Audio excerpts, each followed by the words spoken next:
I'm Mallory, and welcome back to the Daily Dog Podcast. Today, I'm joined by Mr. Giddes to discuss the MHS upcoming trip to Peru in 2026, what travelers can expect for this trip, how the travel experience benefits students, and his personal journey with travel. We'll also discuss how his experiences with travel have prepared him to be an effective group leader. Thank you for joining us today. Thanks for having me. I'm excited to talk about this tour. I'm very excited to learn all about it. What was the last place you've traveled, and what did you think of it? Oh, okay. So the last international traveling, it was actually the last school trip that I led, was last spring break 2024. We went to Rome and Athens to learn about the history of ancient Rome, ancient Greece. Some of those iconic historical sites that were 2,000-3,000 years old in the case in Greece, the Acropolis, the Colosseum, and it was really great to provide that opportunity for students to see in person, those iconic landmarks that we've seen photos of or, seen in movies, etc. So to be able to kind of put, those photos and images to life and learn more details about the specific history. So it was a great travel experience, and it was definitely a pleasure to bring our students on that tour. I was very jealous I couldn't go on that trip. I'm sorry. What are the benefits of travel for high school students? I think it's priceless. It's obviously these endeavors, they cost quite a bit. Each of these tours that we do cost several thousands of dollars. So there's a dollar amount that obviously goes into it, but the experiences that come from it are really, it's hard to put a value on that because the world is so large, so vast, has so many different historical sites, cultural characteristics of people from around the world, and sometimes we can kind of get caught in our own, day to day, whether it's in the United States or a smaller town like Metuchen, where it's just great to kind of get outside of our bubbles and, see how different people are and places are, but also how much we're the same.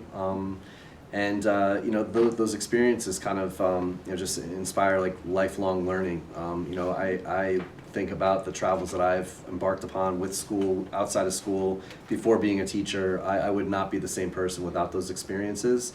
So it really gives you just this open mind about the world, and meeting all these different people, learning all these different things. It just makes us all more worldly and more open-minded and knowledgeable. And having those experiences as a high school student in these formidable years, spending that time with your friends, in this structured educational way.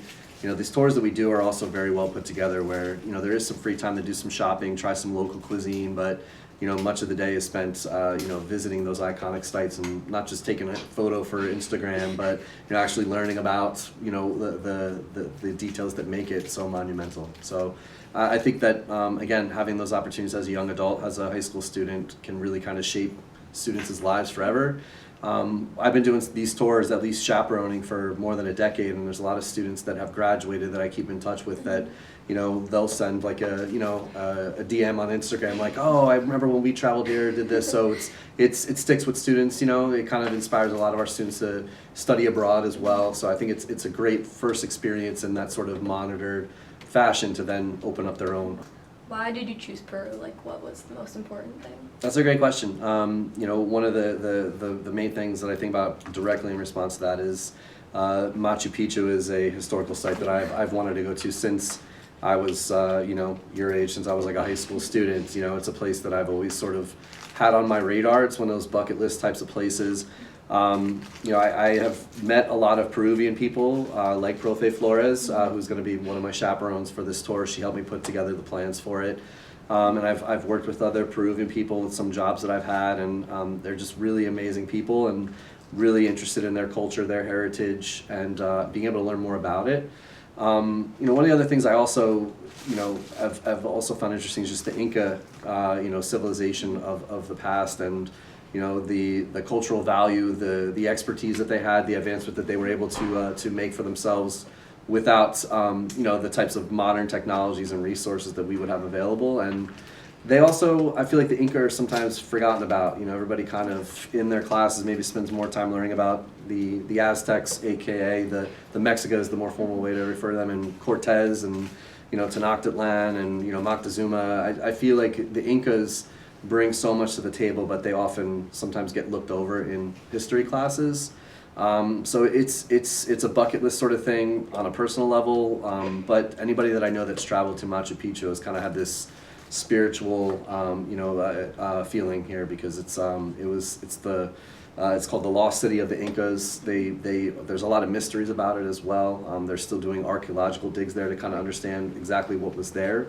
It's believed to be where royal palaces for Inca royalty were established, but there's no written language that the Inca used. It's all kind of, oral history that, unfortunately, due to the, disruption that comes with the Spanish conquest, a lot of that's kind of gone. And, historians, archaeologists are kind of trying to put that together. So I think the mystery and the story is also part of what has inspired me to do this trip. And it's something different, unique. I love traveling to Europe. I will go to Europe any opportunity I have, but our students have a lot of opportunities throughout the time that I've been teaching here to go to Europe, so I thought it would be great to do something different, something unique that could sort of be a once-in-a-lifetime sort of experience.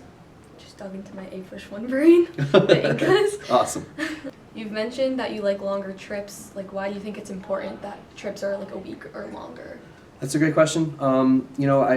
I think that one of the beauties of travel is the trials, the tribulations, the work you need to put in to get to these places. Like Machu Picchu is at about 8,000 feet elevation. It's not like you just kind of hop on a plane and you're there in a couple hours. Mm-hmm. So with a lot of our tours, the first and last day is a travel day. So a 9-day tour really is a 7-day tour. A 10-day tour is really an 8-day tour. So it takes some time to really get to some of these places. The world is still, has gotten so interconnected, and we live in this global society, but it still, it takes a bit of work to kind of get into some of these corners of the world that have so much to offer. And then once you get there, it gives you an opportunity to kind of really explore a bit more. You could do a weekend in Paris, but when you go for a longer period of time, you can really kind of get outside the city a little bit more. Go on some of the paths that are a little less traveled, learn a lot more about the culture and kind of immerse yourself in it. It's one of those things like, when's the next time that I would be back in this part of the world? So getting more time to really kind of see as much as you can, I think, is really advantageous than a quick trip somewhere. So I think that's probably the best way to kind of approach that topic. Yeah. There's 2 other tours going on to Latin America in the next year or so. Costa Rica and Cuba. Yes. What makes Peru different from these other tours? It's a good question. I think that I've kind of sort of tapped into some of this already, but even the Americas, North, Central, South America, the Caribbean, there's a ton of cultural diversity. That's there's 3 trips going to Latin America, but the culture, the experiences that would be had in each of those places is very unique to itself. It kind of gets lost in the translation.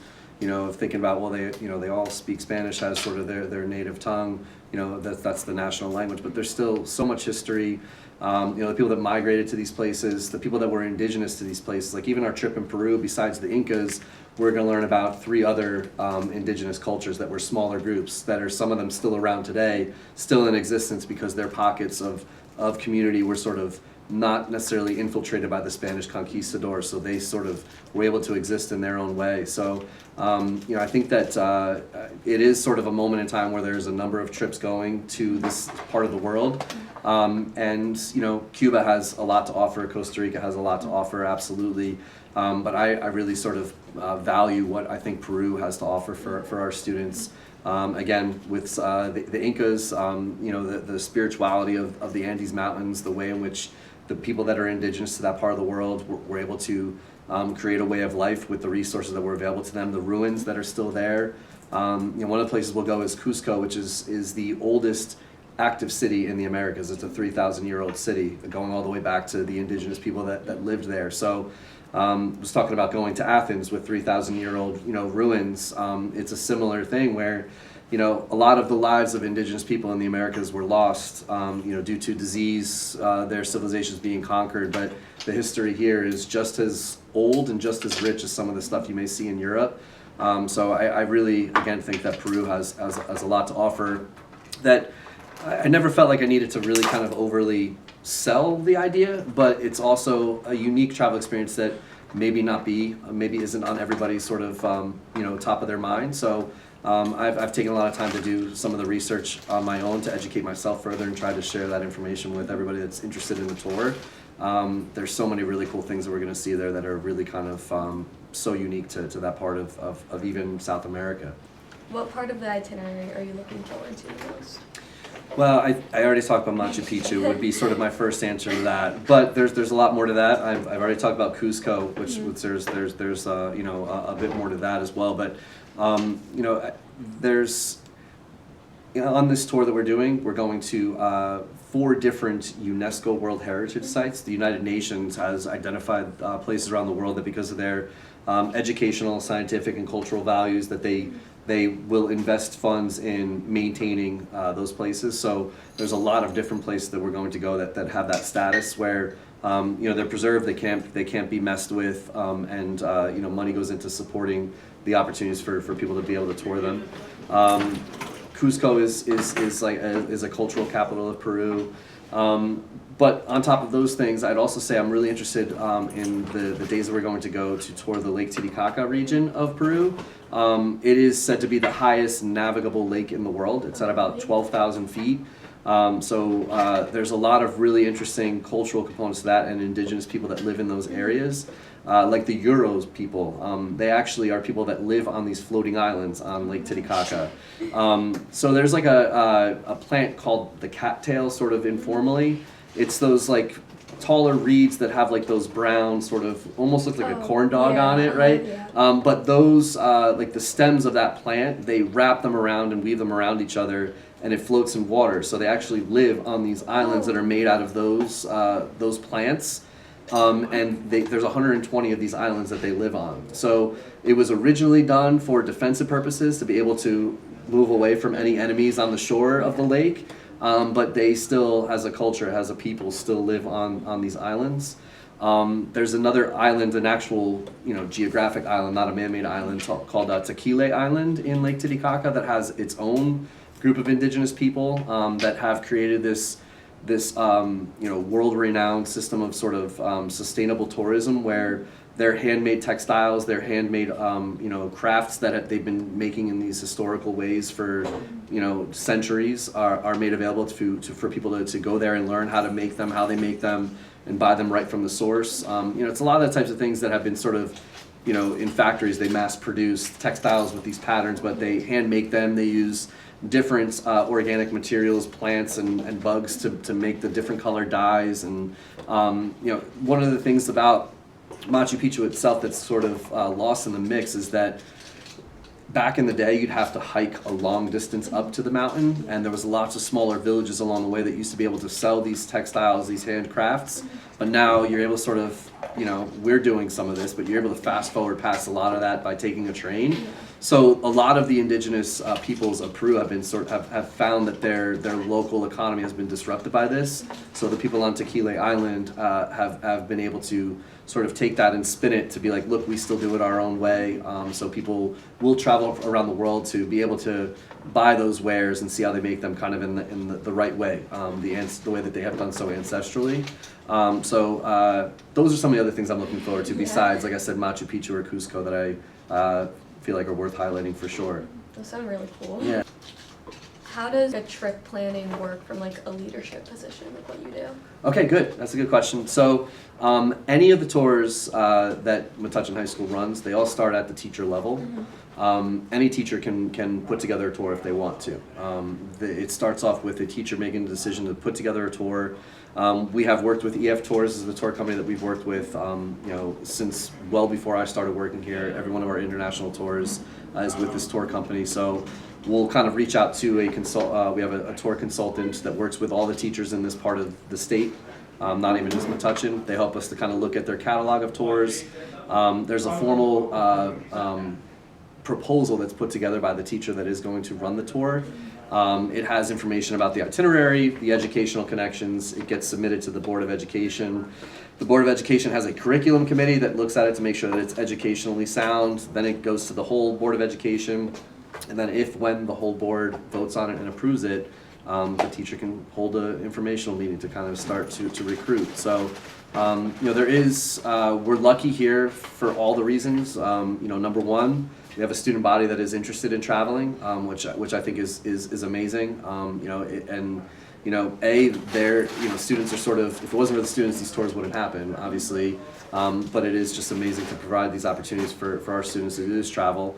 We have an administration at the building level, district level, a board that supports the traveling, which is not always the case. I have friends that teach in other school districts and they don't have that same support. So we are lucky as a community to be able to have these opportunities.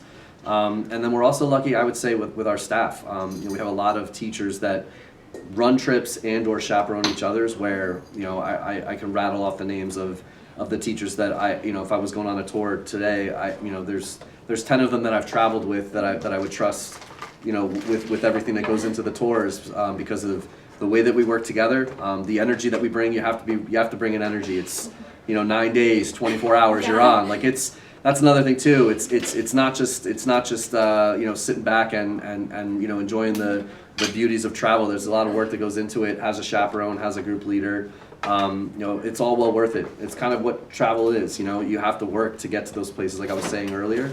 So I mean, all of that said and done, it makes you as a group leader confident in the support you have from, again, the families in the community, administration, board, and other teachers that will be chaperones. So yeah. So after Peru, what's the next destination, either like you personally or want to take a tour with? Oh, great question. Yeah, so I'm actually going to Europe this summer for a 12-day trip with my girlfriends. That's so nice. Yeah, it's interesting. She has not traveled to Europe once. Really? So super excited to kind of share the experience of traveling with her to Europe. So we're going to London, like you are. It'll be my first time in London, actually. Really? I've never been to London. Me too. Okay, awesome. Yeah, you have to tell me a little bit about I will. Yeah. So we're doing 3 days in London, 3 days in Paris, 3 days in Rome, and 3 days in Madrid. So it's a 12-day trip that we're doing. Long enough to kind of settle in and enjoy each city a little bit, but also, we kind of put together like the quality of time in certain places, the quality, the quantity of places we want to go. So it was sort of a nice mix of again, seeing quite a bit, but also not running around too rapidly where you're not even really able to digest what you're seeing. We have 2 spots currently available for our tour to Peru. The tour was proposed initially as a tour to be open to all of the seniors and juniors for next school year. That was the starting point. And there was the caveat that if there's spots available, we would make those available to sophomores. So we did open up the tour to sophomores. We have 25 of the 27 spots are currently taken. So there's 2 spots left. So anybody that is a sophomore, junior, or senior for next school year would have the opportunity to enroll. They could contact me to get that link to look at the itinerary and then make the decision to enroll on that same website with the same link. I've also encouraged our travelers to talk to their friends, try to recruit some of their friends to maybe join us as well. So 2 spots left. We'll see how long they're available, and we'll take it from there. Just a little bit of promo for the trip. Absolutely. Thank you guys for watching and for joining, and thank you for being here with us today. Thank you, Mallory. My pleasure. Yeah. Thank you.